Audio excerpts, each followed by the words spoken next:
Hello learners, welcome back. आज हम जो एमसीक्यूज प्रैक्टिस करेंगे वो है हमारे रिसर्च मैथडोलॉजी यूनिट 1 से। तो स्टार्ट करते हैं क्वेश्चन नंबर 1 से। रिसर्च मीन्स, रिसर्च का मतलब क्या होता है? Creation of new knowledge, inventions, making differences, none of these. And the correct answer is creation of new knowledge. Next is which research is concerned with generalization and formulation of theories for better understanding of the natural phenomenon? कौन सी research हमारी theories को formulate करने से concerned होती है ताकि हम नेचुरल फिनोमिना को ज़्यादा अच्छे से समझ सकें?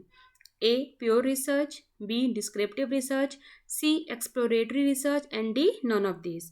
And the correct answer is a pure research. Pure research को ही हम बेसिक रिसर्च या फंडामेंटल रिसर्च के नाम से भी जानते हैं। Next is which research includes surveys and fact findings investigation of different kinds? कौन सी रिसर्च में सर्वे और फैक्ट फाइंडिंग इन्वेस्टिगेशंस होते हैं? A exploratory, B descriptive, C action and D applied. And the correct answer is descriptive research. Next is which research is applicable to the phenomena that can be expressed in terms of quantity? Quantity के terms में हम जिस phenomena को express कर सके ये कौन सी रिसर्च में होता है? A quantitative, B qualitative, C empirical and D analytical. यहाँ पे नाम से ही समझ में आ रहा है कि क्वांटिटी की बात कर रहा है, तो क्वांटिटी का मतलब quantitative research. Next is Which research aims at solving an immediate specific problem? कौन सी रिसर्च आपको इमीडिएट स्पेसिफिक प्रॉब्लम सॉल्व करने में हेल्प करती है? A action research, B pure research, C descriptive research and D exploratory research. And the correct answer is A action research. Next is which research is concern with the qualitative phenomena? Qualitative phenomena से जुड़ी कौन सी research होती है? Conceptual, empirical, qualitative या descriptive? तो qualitative phenomena की बात कर रहा है जिसमें आप क्वालिटी के टर्म्स में मेजर करते हो, तो क्वालिटी के टर्म्स में जो मेजर होती है रिसर्च वो होती है qualitative research. Next is which of the following best suited for action research? Action research के लिए बेस्ट सूटेड कौन सा ऑप्शन होगा? A it is an applied research, B it is a survey research, C, it is a quantitative research and D, it is a descriptive research. And the correct answer is it's an applied research. Next question is which research is related to some abstract or theory? कौन सी research आप कुछ abstract theories और ideas से related होती है? A applied, B quantitative, C conceptual and D analytical. यहाँ पे जो करेक्ट आंसर है वो होगा कंसेप्चुअल रिसर्च। कंसेप्चुअल रिसर्च जो हमारी होती है वो एब्स्ट्रैक्ट जो होता है उसका कुछ एब्स्ट्रैक्ट आइडियाज और थ्योरीज से कनेक्टेड होता है। Next is research which relies on experience और ऑब्जर्वेशन अलोन इज? कौन सी रिसर्च एक्सपीरियंस और ऑब्जर्वेशन अलोन, ऑब्जर्वेशन एक्सपीरियंस पे रिलाई करती है? A conceptual, B empirical, C quantitative and D descriptive. And the correct answer is empirical research. Empirical research वो research होती है जो रिसर्चर के एक्सपीरियंस या ऑब्जर्वेशन पे बेस्ड होती है। Next question is dash research is generally used by philosophers and thinkers to develop new concepts? कौन सी रिसर्च जनरली फिलोसफर्स और थिंकर्स यूज करते हैं ताकि वो नया कंसेप्ट बना सके? A action, B fundamental, C conceptual and D empirical. And the correct answer is conceptual research. Conceptual research जो होती है हमारी वो रिलेट करती है एब्स्ट्रैक्ट आइडियाज़ और थ्योरीज से। ये जनरली फिलोसफर्स और थिंकर्स यूज़ करते हैं ताकि वो नया कंसेप्ट बना सके या जो एग्जिस्टिंग कंसेप्ट हैं उनको रीइंटरप्रेट कर सकें। Next is longitudinal research deal with? Longitudinal research किस में डील करती है? Short term research, long term research, horizontal research and none of these. And the correct answer is long term research. Longitudinal research क्या होती है? Over a period of time होती है, long term में होती है। Next is which research follow case study methods और in depth approaches to reach the basic casual relations? कौन सी research case study methods in depth approaches को follow करती है ताकि वो बेसिक कैजुअल रिलेशंस तक पहुंच सके? ए diagnostic, B laboratory, C experimental, and D conceptual. And the correct answer is diagnostic research. Diagnostic research क्या है? डायग्नोज करना. तो डायग्नोज में हम क्या करते हैं? प्रॉब्लम्स को जड़ से आइडेंटिफाई करते हैं. तो ये रिसर्च केस स्टडी और मैथड्स इन डेप्थ अप्रोचेस की हेल्प लेती है और बेसिक कैजुअल रिलेशंस तक पहुंचती है. Next is Dash research is a preliminary study of a new problem about which the researcher has little or no knowledge. ये research pre study होती है एक प्रॉब्लम की, नई प्रॉब्लम की, जिसमें रिसर्चर्स के पास लिटिल या नो नॉलेज होती है. A experimental, B exploratory, C basic या D applied. And the correct answer is exploratory research. Exploratory का मतलब होता है एक्सप्लोर करना. यहाँ पे क्या होता है, जो नई प्रॉब्लम होती है उसके बारे में जो रिसर्चर होता है या तो उसको बिल्कुल नहीं पता होता है या बहुत थोड़ा पता होता है.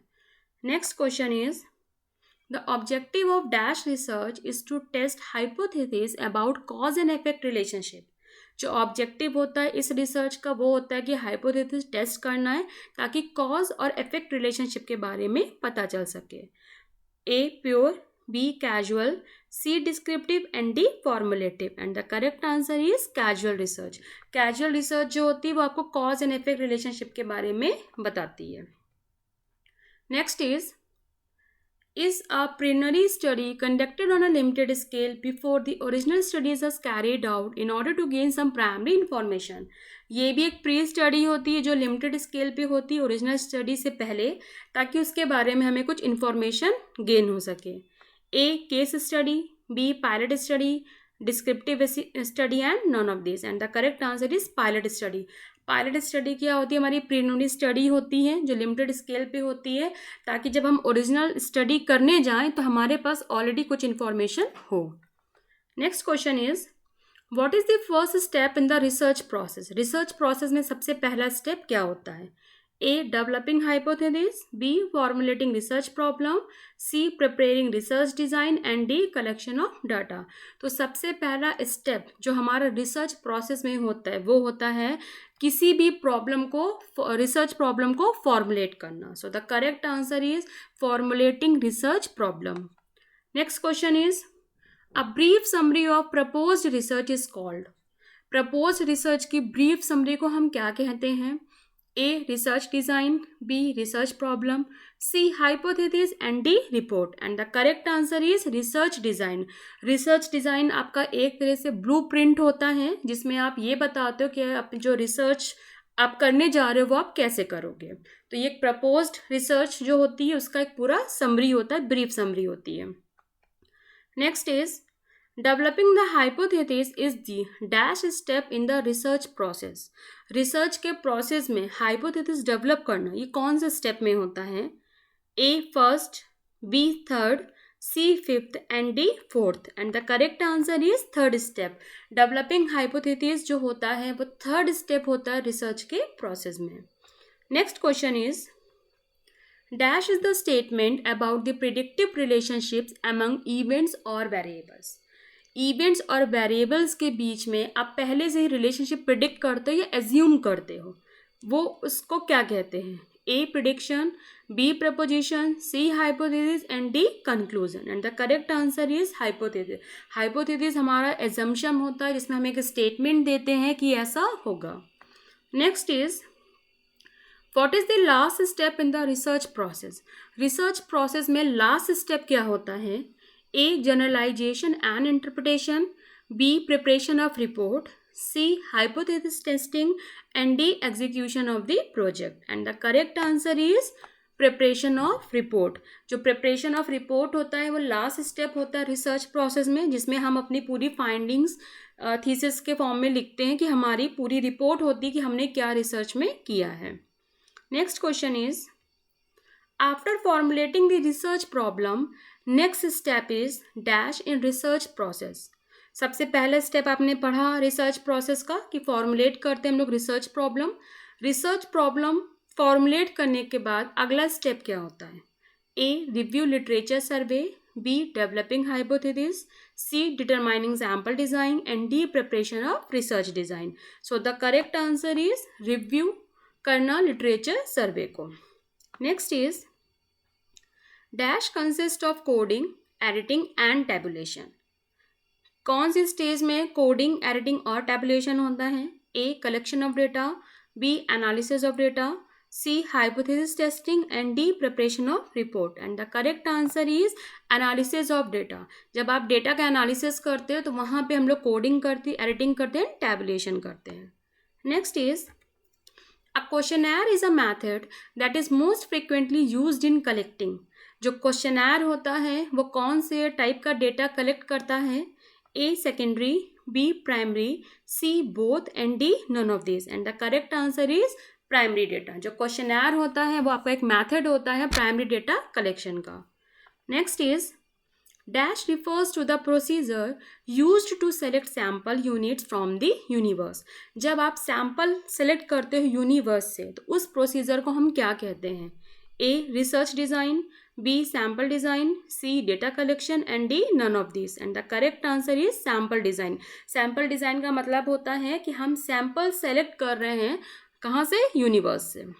Next is which of the following is not the method of primary data collection. इनमें से कौन सा मैथड नहीं है डेटा कलेक्शन का, प्राइमरी डेटा कलेक्शन का? A observation, B questionnaire, C interview method and D none of this. And the correct answer is none of this, क्योंकि ये जो तीनों मैथड्स हैं ऑब्जर्वेशन, क्वेश्चनर, इंटरव्यू, ये तीनों मैथड्स होते हैं प्राइमरी डेटा कलेक्शन के। Next is the research report should contain the. जो रिसर्च रिपोर्ट हम लोग बनाते हैं लास्ट में प्रिपरेशन ऑफ रिपोर्ट करते हैं, तो रिसर्च रिपोर्ट में क्या क्या होना चाहिए? A preliminary pages, B main text, C and matter and D all of the above. तो करेक्ट आंसर है ऑल ऑफ द अबव। ये सारी ही चीज़ें आपकी रिसर्च रिपोर्ट में होनी चाहिए। Next is dash is the list of books, journals, reports etcetera. किसको जब हम लोग रिसर्च रिपोर्ट में मेंशन करते हैं बुक्स के नेम, जर्नल्स के नेम, रिपोर्ट्स के नेम, तो वो किसके अंदर मेंशन होता है? A index, B table of content, C bibliography and D appendix. And the correct answer is bibliography. Bibliography के अंदर ही हम लोग लिस्ट ऑफ बुक्स जो आपने कंसर्न किए हैं, कितने जर्नल्स हैं, रिपोर्ट्स हैं, वेबसाइट्स हैं, जो भी जहाँ से हम डेटा लेते हैं वो सारा मेंशन करते हैं। Next is male survey is the other method of collecting dash data. जो मेल सर्वे होता है वो कौन सा डेटा कलेक्ट करने में आपका हेल्प करता है, मैथड होता है? ए secondary, B primary, C both, D none of this. And the correct answer is primary data. Survey से आप हमेशा प्राइमरी डेटा कलेक्ट करते हो। Next is dash is the part of technical procedure where in the classified data are put in table form. ये part होता है technical procedure का, जहाँ पे जो डेटा जो हमने क्लासीफाई किया होता है, जिसका क्लासिफिकेशन हमने कर रखा है, उसको हम टेबल के फॉर्म में पुट करते हैं। A coding, B tabulation, C editing and D classification. Question से ही समझ में आ रहा है कि आप डेटा को टेबल्स के फॉर्म में पुट कर रहे हो, तो आंसर होगा tabulation. Next is eight which stage data is transformed into symbols that may be tabulated and counted. किस स्टेज पे जो डेटा होता है वो सिंबल्स के फॉर्म में ट्रांसफ़र होता है ताकि उसे फर्दर टैबुलेट किया जा सके, टेबल के फॉर्म में काउंट किया जा सके? A coding, B editing, C tabulation and D classification. And the correct answer is coding. Coding में जो डेटा होते हैं उसको सिंबल्स के फॉर्म में ट्रांसफ़र किया जाता है ताकि उसे फर्दर टैबुलेट किया जा सके और काउंट किया जा सके। तो इस वीडियो में हमने इतने MCQs डिस्कस किए हैं रिसर्च मैथडोलॉजी से। Next we will continue in our next video. Thank you.